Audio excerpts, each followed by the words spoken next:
Hi, my name is Eileen, and welcome to my channel. I am the owner of a company called Vera, which is an HR consultant slash career company. And I wanted to create this video because I've heard so many horror stories. So we're going to get right into it. So everyone knows about ghosting in the dating world. That's when someone just cuts off all contact with you for no reason at all. But it's like in 2020, I've heard that lots and lots of recruiters are doing that to applicants. Because as we know, because of the coronavirus and many layoffs, it is no longer a applicant market. It is an employer's market.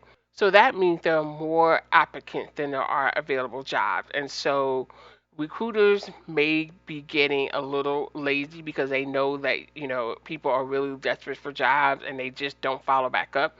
But I've created some 5 great tips to help you to handle if you ever get ghosted by a recruiter. So tip one is to follow up. I know that sounds so obvious. However, some people believe that, oh, I don't want to seem like I'm a pest. But typically, if you haven't heard back from a recruiter after a week, it is perfectly okay to follow up. But it's important that the recruiter knows that you are really, really interested. So, sending an email a week after the initial interview with the recruiter is perfectly fine.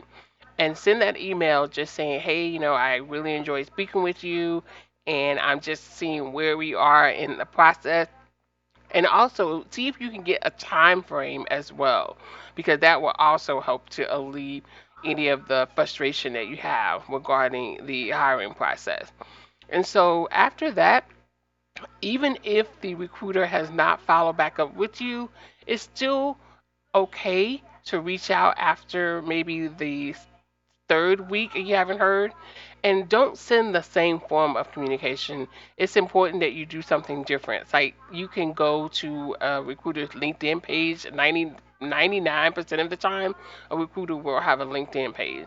And so it's perfectly okay to reach out that way as well. Now, going into the fourth or fifth week and you have not heard anything back, then you can go ahead and say that this recruiter has ghosted you. Now, don't take it personally because many recruiters, there are two types of recruiters. There's one that's directly from the company that you want to work for, or it's actually a recruiting firm. Now, there are two different things you have to keep in mind.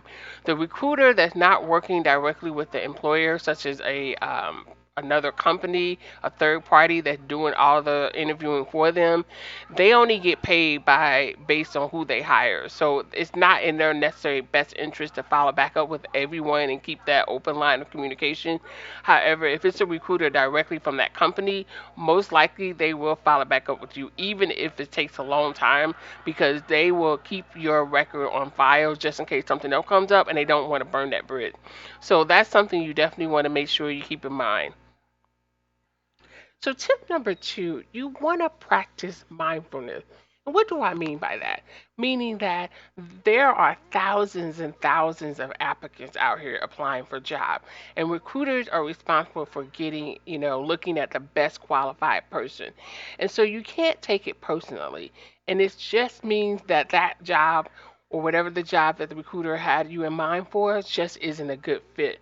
And so you have to look at it like, you know what, there's something 5,000 times better for me. Because if something's meant for you, it is meant for you. There's nothing that anybody else can do because you are the perfect candidate. That is the job for you.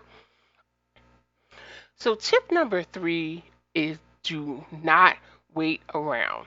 I'll give you a quick story. I had an opportunity 5 or 6 years ago. I was looking for a job, and a recruiter called me, and I interviewed with the employer, and I had a second interview, and it was very promising. And the recruiter was like, "Okay, so we're gonna get back with you to make you an offer, and go from there." And so I just stopped looking. I put all my eggs in one basket, and I was like, "Oh, well, this is a sure thing." And come to find out, they went another way. And of course, I had to follow up. I totally stopped my job search.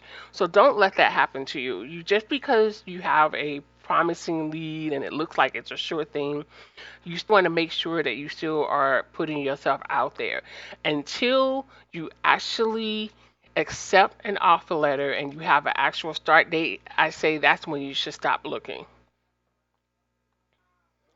So, tip four, it's really important now that you reflect on your own performance. So, this is a good time to really look at how you interview. And then, were there any questions that you felt was just like that really tripped you up and you were not able to answer in a professional way, or you a self review of your interviewing skills? And also, maybe as time has gone by, you'll reach out to the recruiter, and just ask them if there are any tips that they can give you. Of course, you want to make sure some time has passed, but not too much, so they won't forget who you are. And finally, tip number five, you want to think about the lessons learned. So, with every job interview, you should get better for the future, such as interviewing, negotiating, and working with recruiters are all skills that are built and improved each time. So, if it didn't work out with this recruiter or the person that you interview with, you just want to reflect on your experience and ask yourself, what did I learn from this? What can I use to move forward? So, just like finding a great partner, finding the great job also takes time. You have to put in the effort, the time, and the patience. And I'm telling you, at the end of the day, you will find that next job. Thank you so much for watching. If you have a comment or any type of feedback, please leave it in the comment section. Please hit that like button and subscribe to my channel. Until the next time, see you later.